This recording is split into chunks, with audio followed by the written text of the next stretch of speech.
Online मराठीमध्ये आपल्या सगळ्यांचे स्वागत। मी निखिला पाहतोय देश महाराष्ट्र आणि आताची सगळ्यात मोठी बातमी की आता 5वा लॉकडाऊन देखील सुरू होणार आहे। मात्र 5व्या लॉकडाऊन मध्ये आता धार्मिक स्थळ जी आहेत त्यांना मात्र सूट देण्यात येणार आहे। काही ठिकाणी धार्मिक स्थळ ही अटी शर्तींसह सुरू होणार आहे। त्याचबरोबर 30 जून पर्यंत हा 5वा टप्पा असणार। केंद्रीय गृह मंत्रालयाने दिशानिर्देश जारी केलेले आहेत। सकाळी 9 वाजेपासून ते 5 वाजेपर्यंत कर्फ्यू असणार आहे। आताची मोठी बातमी 8 जून पासून धार्मिक स्थळ देखील अटी शर्तींवर सुरू होणार आहेत।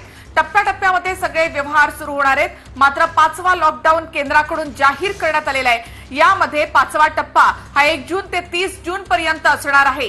कोरोना महामारीमुळे देशात संचारबंदी वाढवण्यात आली आहे। संचारबंदीचा 5वा टप्पा 1 जून पासून सुरू होईल, तो 30 जून पर्यंत असणार आहे।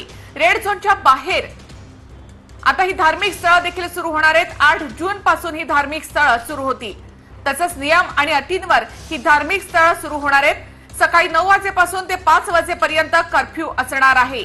आताची मोठी बातमी केंद्रीय गृह मंत्रालयाकडून हे दिशानिर्देश जारी करण्यात आलेले आहेत। अधिक माहिती आपण घेऊयात आमचे प्रतिनिधी विनोद राठोड यांच्याकडून। विनोद, 5वा टप्पा जो आहे तो आता लागू करण्यात आलेला आहे। कितीपर्यंत साधारण असेल, काय यातल्या नियम आणि अटी असतील, कशामध्ये सूट दिली जाणार आहे? केंद्रीय गृह मंत्रालयाने आज संचारबंदीचा 5वा टप्पा जाहीर केला आहे आणि त्या ठिकाणी काही भागांमध्ये सूट देण्याचं काम करण्यात आलं आहे। ग्रीन झोन आणि ऑरेंज झोन मध्ये काही सूट देण्यात आली आहे आणि त्यामध्ये शाळा, मॉल, शाळांना सध्या तात्पुरता बंदी आहे। मात्र शाळा सोबत इथल्या कुठल्याही प्रकारची अद्याप निर्णय झाला नाही। त्याचबरोबर काही धार्मिक स्थळे म्हणजे मंदिर, देवस्थाने या ठिकाणी 8 जून पासून खुले करण्याचा निर्देश या ठिकाणी देण्यात आला आहे। त्याचबरोबर मॉल आणि जे दुकानं आहेत तेही या ठिकाणी त्यामध्ये सूट देण्याचं काम केलं आहे। आणि आज केंद्रीय गृह मंत्रालयाच्या दिशानिर्देशानुसार सकाळी 9 ते संध्याकाळी 5 पर्यंत, रात्री संध्याकाळी 5 ते सकाळी 9 पर्यंत जनता कर्फ्यू असणार आहे। म्हणजे एकंदरीत कुठल्या प्रकारचं कलम जमाबंदी 144 अंतर्गत या ठिकाणी बाहेर निघता येणार नाही। परंतु एकंदरीत संचारबंदी 5 मध्ये मोठ्या प्रमाणात सूट देण्यात आली आहे असं या माध्यमातून पाहायला मिळतं।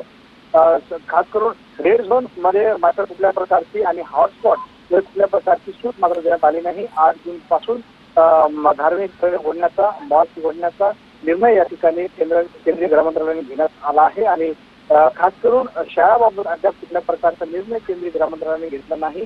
पण इतर ज्या काही राज्यांना अधिकारी दिले राज्य आपापल्या परीने राज्यांमध्ये जी व्यवस्था आहे ती स्थापन करण्याचा आणि इतर ज्या काही सूट देण्याचा आणि निर्णयामध्ये बदल करण्याचा अधिकार त्यांना देण्यात आला आहे। आणि त्याच पार्श्वभूमीवर संचारबंदीचा आज जी आहे 5वा टप्पा जाहीर करण्यात आला आहे। 30 जून पर्यंत एकंदरीत संचारबंदी लागू असणार आहे आणि उद्या शेवटचा दिवस आहे 4थ्या टप्प्याचा आणि 5वा टप्पा 1 जून पासून सुरू होणार आहे। निखिला जी, धन्यवाद विनोद एकूणच माहितीबद्दल। अर्थात कोरोनाचा वाढता संसर्ग पाहता आता 5वा लॉकडाऊन सुरू होणार आहे। 1 जून पासून ते 30 जून पर्यंत हा 5वा लॉकडाऊन असेल। या लॉकडाऊन मध्ये मात्र बरीच शिथिलता देण्यात आली आहे। तसंच 8 जून पासून धार्मिक स्थळ जी आहेत ती देखील सुरू होणार आहेत। अटी शर्तींसह धार्मिक स्थळ सुरू होणार आहेत।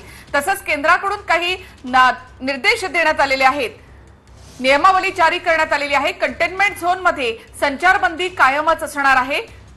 रेड झोन मध्ये सुद्धा संचारबंदी कायम असणार। काही ठिकाणी मात्र शिथिलता देण्यात आलेली आहे।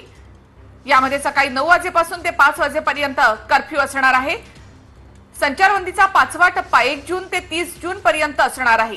मात्र यामध्ये बरेचसे नियम जे आहेत ते बदलण्यात आले। सरकारकडून नव्या गाईडलाईन्स जारी करण्यात आलेल्या आहेत। हॉटेल, रेस्टॉरंट्स ही देखील सुरू होणार आहेत। आताची मोठी बातमी, कोरोनाचा वाढता संसर्ग पाहता आता 30 जून पर्यंत लॉकडाऊन वाढवण्यात आलेला आहे। काही प्रमाणामध्ये विमान सेवा ही सुरू असेल, अंतर्गत ती देखील। मात्र रेल्वे सुरू होण्यासंदर्भात अद्याप कोणतेही सूतोवाच करण्यात आलेलं नाही। याआधी रेल्वे मंत्री गोयल यांनी 200 गाड्या सुरू करण्याचे संदर्भात संकेत दिलेले होते आणि आता लोकल सुरू करण्यात मात्र कोणत्याही प्रकारचे निर्देश देण्यात आलेले नाहीत। मुख्यमंत्री उद्धव ठाकरे यांनी या 5व्या लॉकडाऊन मध्ये वैद्यकीय आणि अत्यावश्यक सेवेसाठी लोकल सुरू करा अशी मागणी केली होती। मात्र या नियमांमध्ये त्याचा कुठेही समावेश करण्यात आलेला नाही। मात्र बरीचशी शिथिलता या 5व्या लॉकडाऊन मध्ये देण्यात आली आहे। धार्मिक स्थळ सुरू होणार आहेत 8 जून पासून। टप्प्याटप्प्यामध्ये व्यवहार सुरू केले जातील आणि लॉकडाऊन देखील टप्प्याटप्प्यानं उठवण्यात येणार आहे। मात्र एकूणच कोरोनाचा वाढता संसर्गाचा वेग पाहता 5वा लॉकडाऊन देशभरात लागू करण्यात आलाय।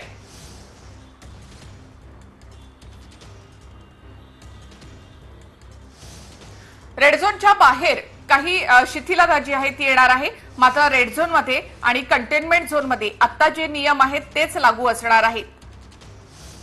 त्या बाहेर मात्र जिथे कोरोनाचा संसर्ग कमी आहे, वेग कमी झालेला आहे, त्या ठिकाणी मात्र बरीचशी शिथिलता देण्यात आली आहे। हॉटेल आणि रेस्टॉरंट ही देखील सुरू होणार आहेत।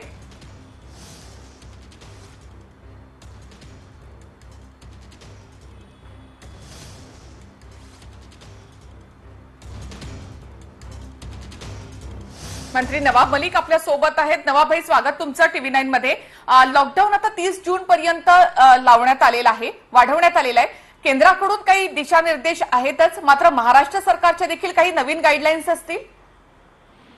हे बघा, मी एक गोष्ट आपल्या माध्यमातून महाराष्ट्राच्या जनतेला माहिती देऊ इच्छितो की देशामध्ये 18व्या दशकातला जो डिझास्टर मॅनेजमेंट ऍक्ट आहे तो लागू आहे। तो एकदा लागू झाला तर सगळे अधिकार हे केंद्राकडे जाते, राज्यांना कुठलेही अधिकार राहत नाही। आणि त्यांनी जे गाईडलाईन ठरवली त्याला अनुसरूनच आपल्याला पुढे निर्णय घ्यावा लागत आहे। त्यांनी दिलेले गाईडलाईन सोडून वेगळी गाईडलाईन तयार करण्याचा अधिकार राज्यांना नाही।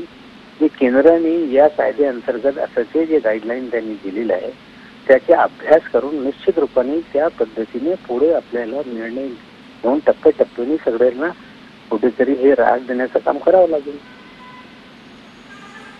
जी जी नवाब भाई, आता सध्या महाराष्ट्रात आणि मुंबईमध्ये मोठ्या प्रमाणामध्ये कोरोनाचा संसर्ग वाढताय। अशा वेळेला केंद्राकडच्या ज्या काही गाईडलाईन्स आहेत त्याच्यामध्ये धार्मिक स्थळं ही 8 जून पासून सुरू होणार आहेत, काही अटी शर्ती असतील, कसं पाहता तुम्ही याकडे?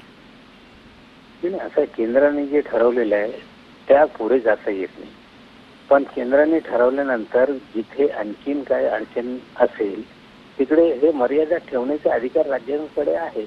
निश्चित रूपाने आज केंद्राची गाईडलाईन आलेली त्याचा अभ्यास करून उद्यापर्यंत हे जे राज्याची गाईडलाईन आहे ते पण आम्ही जाहीर करू। शेवटी कुठेतरी कोरोना सोबत जगण्याचा हे एक मार्ग शोधणं हे त्याच्याशिवाय दुसरा पर्याय नाही। निश्चित रूपाने राज्याच्या माध्यमातून पण गाईडलाईन तयार होईल।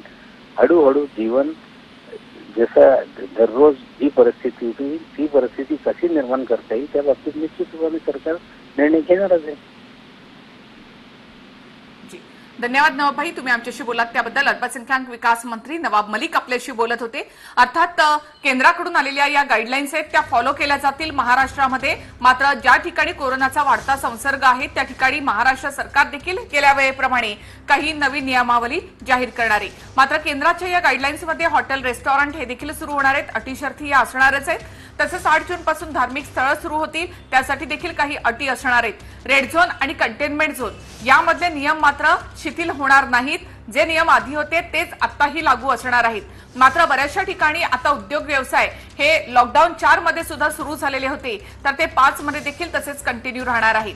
मात्र एकूणच कोरोनाचा संसर्ग रोखण्यासाठी म्हणून जिथे रेड झोन आहेत किंवा कंटेनमेंट झोन आहेत त्या ठिकाणी मात्र आणखी कडक नियमांची अंमलबजावणी केली जाणार आहे। केंद्र सरकारनं ही नियमावली जाहीर केलेली आहे। यामध्ये आणखी कोणकोणते निर्देश देण्यात आले ते देखील आपल्या समोर लवकरच येईल। मात्र ठळकपणे असलेल्या ज्या काही गोष्टी आहेत त्या आपल्या समोर या ठिकाणी आलेल्या आहेत आणि त्या म्हणजे 8 जून पासून धार्मिक स्थळं सुरू होतील आणि त्याचबरोबर हॉटेल, रेस्टॉरंट्स ही देखील सुरू होणार आहेत। राजकीय विश्लेषक अशोक वानखेडे सर आपल्या सोबत आहेत। वानखेडे सर, अर्थात लॉकडाऊन 5 वाढणार हे आपल्याला आधीपासूनच माहिती होतं, मात्र जी काही शिथिलता आता देण्यात आली आहे म्हणजे 8 जून पासून धार्मिक स्थळ सुरू होतील किंवा हॉटेल, रेस्टॉरंट सुरू होऊ शकणार आहेत, तर त्यामुळे किती मोठा फरक याचा पडू शकेल असं वाटतं? प्रधानमंत्र्यांनी पहिल्यांदा जेव्हा जान चाहिए और जहान भी चाहिए हे जेव्हा म्हणाले तेव्हाच कळलं होतं की आता हळूहळू ओपनिंग होणार। परंतु जो आकडा लगातार वाढत आहे, केसेस पूर्ण देशातच वाढत आहेत, त्यामुळे त्यांनी काही सिलेक्टेड शहरांना सोडून एक ओपन गाईडलाईन ठेवण्याचा प्रयत्न केला। गृहमंत्र्यांनी बऱ्याचशा मुख्यमंत्र्यांशी बोलले आणि धार्मिक स्थळ ओपन करण्याचं हे जे राजकारण आहे त्याच्या पाठी मुख्य जे कारण आहे ते पश्चिम बंगालमध्ये ममता बॅनर्जींनी ऑलरेडी घोषणा केली होती की 1 जून पासून आमच्याकडे सगळे धार्मिक स्थळ ओपन असतील. वेस्ट बेंगॉलमध्ये इलेक्शन्स आहे. तो स्टँड केंद्र सरकारला घ्यावाच लागला की आम्ही धार्मिक स्थळ ओपन करू. मग त्यासोबत रेस्टॉरंट पण आले, मग जिम्स पण आल्या, या बऱ्याचशा गोष्टी आल्या. पण तो सोशल डिस्टन्सिंग नॉर्म्स तो किती पळू शकतील, त्याच्यानंतर त्याचा किती फरक पडेल हे सगळं आहे. पण तो इकॉनॉमी ओपन होईल हे त्यांनी मला वाटतं. पण हे धार्मिक स्थळांचं आहे ते पूर्णपणे राजकीय घेतलेला निर्णय आहे. आणि लॉकडाऊन 5 ज्याला आपण ते वेगळ्या नावाने म्हणतात, तो बहुतेक राज्य सरकारांच्या वर सोडलेला आहे. राज्य सरकारांकडे बरेच निर्णय आहेत. त्या राज्य सरकारांनी आपल्या राज्याची स्थिती पाहून ओपन अप करावी. राजस्थानमध्ये मागच्याच लॉकडाऊनमध्ये पार्लर सुरू झाली होती, हेअर कटिंग सलून सुरू झाले होते, रायपूरमध्ये बार आणि रेस्टॉरंट सुरू झाले होते. त्यामुळे आता प्रत्येक राज्याला त्यांनी मुभा दिलेली आहे. परंतु मंदिराचं आणि वर्शिप म्हणजे पूजेची जी स्थानं आहेत ती मला वाटतं ममता बॅनर्जीच्या कॉल नंतर केंद्र सरकारने घेतलेला हा निर्णय आहे.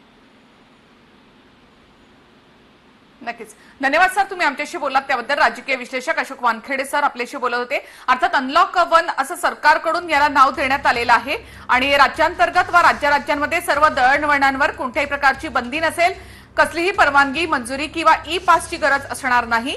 दळणवळणासंबंधी राज्यांना अंतिम निर्णयाचे अधिकार असतील. तर प्रतिबंधित क्षेत्रामध्ये लॉकडाऊन मात्र कायम असणार आहे, कठोर राहील. प्रतिबंधित क्षेत्र राज्यच ठरवणार आहेत. प्रतिबंधित क्षेत्रामध्ये फक्त अत्यावश्यक सेवा सुरू असतील. रात्रीची संचारबंदी कायम राहणार आहे. व्यक्ती व अत्यावश्यक नसलेल्या सेवांवर संचारबंदी कायम असेल. संचारबंदीच्या वेळेमध्ये बदल करण्यात आलेला आहे. रात्री 9 ते पहाटे 5 पर्यंत संचारबंदी कायम असेल. रेड झोन बाहेरची धार्मिक स्थळं उघडता येणार आहेत. हॉटेल, रेस्टॉरंट सुरू करता येणार आहेत. शॉपिंग मॉलही सुरू होणार आहेत. 8 जून पासून ह्या सगळ्या गोष्टी सुरू होतील. तर नव्या गाईडलाईन्सला आता अनलॉक 1.0 असं नाव देण्यात आलेलं आहे. शाळा सुरू करण्यासंदर्भात जुलैमध्ये निर्णय घेण्यात येणार आहे आणि राज्यांशी चर्चा करूनच शाळांबाबतचा निर्णय देखील घेतला जाणार आहे. लोकांना आता मास्क वापरण्याची सक्ती असेल. सोशल डिस्टन्सिंग पाळणं हे देखील सक्तीचं करण्यात आलेलं आहे. ह्या नव्या गाईडलाईन्स आहेत केंद्राकडून आलेल्या.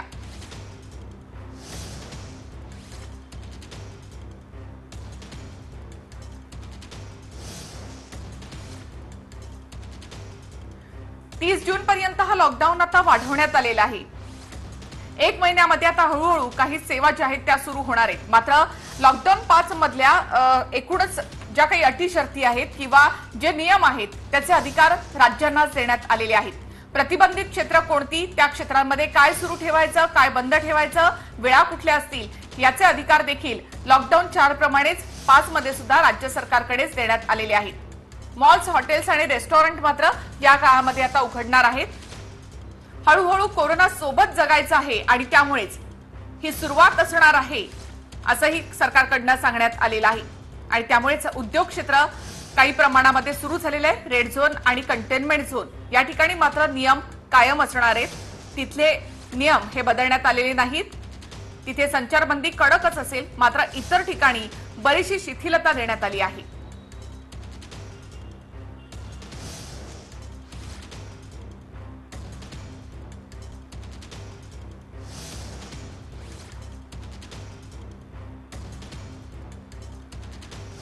जून पर्यंत लॉकडाऊन वाढवण्यात आलाय. हॉटेल, रेस्टॉरंट सुरू होणार आहेत. धार्मिक स्थळं सुरू होणार आहेत. तसंच काही नियम जे आहेत ते बदलण्यात आलेत. रात्री 9 ते सकाळी 5 ही संचारबंदी ठेवण्यात आली होती. ती मात्र लॉकडाऊन 5 मध्ये सुद्धा कायम असणार आहे. अनलॉक 1 असं या लॉकडाऊनला खरं तर नाव देण्यात आलेलं आहे. हळूहळू संचारबंदी उठवण्याची तयारी या ठिकाणी करण्यात आली आहे. मात्र हा लॉकडाऊन 30 जून पर्यंत वाढवण्यात आलाय. मुंबईचे पालकमंत्री अस्लम शेख आपल्या सोबत आहेत. अस्लम शेख, स्वागत तुमचं TV9 मध्ये. आता ज्या काही गाईडलाईन्स केंद्र सरकारकडून देण्यात आल्या आणि लॉकडाऊन 30 जून पर्यंत वाढवण्यात आलेलं आहे, तुम्ही कसं पाहता याकडे? आता वेगवेगळ्या राज्यांची वेगवेगळी परिस्थिती आहे आणि हे गाईडलाईन्स मध्ये थोडासा अभ्यास करावा लागेल. कारण सरसकट असं कुठलाही काढलं आणि त्याच्यावरती आपण अंमलबजावणी करायला गेलो तर थोडीशी दिक्कत होऊ शकतं. आता ऑलरेडी महाराष्ट्रामध्ये आपण ग्रीन झोन आणि ऑरेंज झोन आधी हॉटस्पॉटच्या हिशोबाने आतापर्यंत चालत होतो.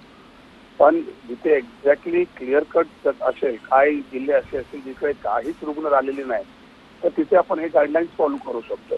आणि जिथे बाकी आहेत हॉटस्पॉटवरती बाहेरचा एरिया असेल, रेड झोनच्या बाहेरचा असला तरी कंटॅमिनेशन होण्याची शक्यता असेल, त्याच्यावरती नक्कीच बसून याच्यावरती विचार करण्यात येईल आणि त्याच्यावरती मग अंमलबजावणी करण्यात येईल. जी नक्कीच, धन्यवाद असलम शेख. मुंबई उपनगरचे पालकमंत्री असलम शेख आपल्यासोबत होते. अर्थात लॉकडाऊन आता 30 जून पर्यंत वाढवण्यात आलेला आहे आणि त्यातले काही नियम देखील शिथिल करण्यात आलेले आहेत. राज्य सरकारकडून देखील काही नवी नियमावली या संदर्भात येणार आहे, कारण केंद्र सरकारकडून राज्य सरकारांनाही काही नियम ठरवण्याचे अधिकार देण्यात आले.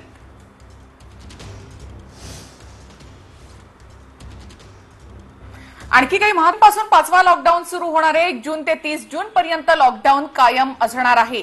या लॉकडाऊनच्या काळामध्ये कुठे काय सुरू राहणार, काय बंद राहणार ते आपण पाहणार आहोत. तर कंटेनमेंट झोनमध्ये लॉकडाऊन कायम असणार आहे. कंटेनमेंट झोनमध्ये 1 जून ते 30 जून पर्यंत लॉकडाऊन कायम असेल. विधान परिषदेचे विरोधी पक्षनेते प्रवीण दरेकर आपल्यासोबत आहेत. प्रवीणजी, स्वागत तुमचं TV9 मध्ये.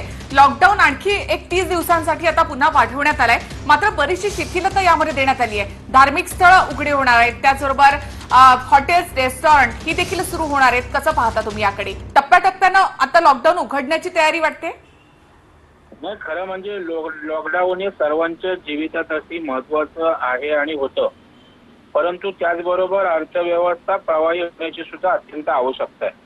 नाहीतर येणाऱ्या काळात आर्थिक विवंचना व उपासमारी मोठ्या प्रमाणावर वाढू शकते आणि म्हणून अशा प्रकारे लॉकडाऊन टप्प्याटप्प्यानं शिथिल करणं हे स्वागतार्ह आहेच.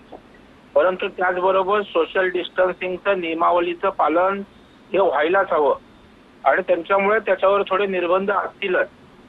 कारण शेवटी या सर्व गोष्टींमुळे महाराष्ट्राला सुद्धा निश्चित फायदा होणार आहे. कारण पर्यटन आपल्याकडे मोठ्या प्रमाणावर आहे, विशेषतः कोकण आहे, आपल्याकडे पर्यटन स्थळ आहेत आणि त्यामुळे या व्यवसायातल्या लोकांना सुद्धा आर्थिकदृष्ट्या त्या ठिकाणी दिलासा मिळणार आहे आणि त्यांचं जे आर्थिक सगळं ठप्प झालंय त्याला मला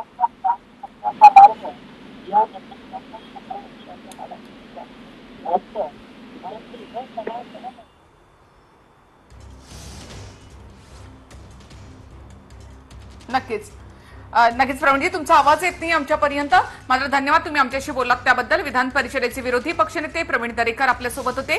टप्प्याटप्प्यानं आता व्यवहार जे आहेत ते सुरू होणार आहेत. 5वा लॉकडाऊन न म्हणता अनलॉक 1 असं याला नाव देण्यात आलेलं आहे सरकारकडून. म्हणजे हळूहळू शिथिलता येईल, लॉकडाऊन उघडण्याची तयारी म्हणून पहिला टप्पा म्हणून खरं तर याकडे पाहिलं जाते. रेड झोन मध्ये मात्र सगळ्या अटी शर्ती तशाच असणार आहेत. संचारबंदी कायम असेल, मात्र रेड झोनच्या बाहेर जिथे कोरोनाचा संसर्ग कमी आहे त्या भागामध्ये मात्र व्यवहार काही प्रमाणामध्ये आता पुन्हा एकदा सुरू होणार आहे आणि टप्प्याटप्प्यानं याची सुरुवात होणार आहे. मात्र याचे अधिकार राज्य सरकारांना देण्यात आलेले आहेत.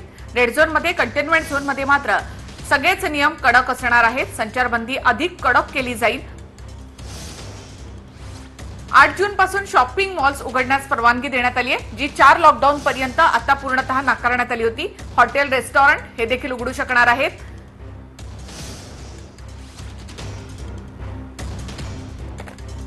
या बातमीसह बुलेटिनमध्ये आपण इथे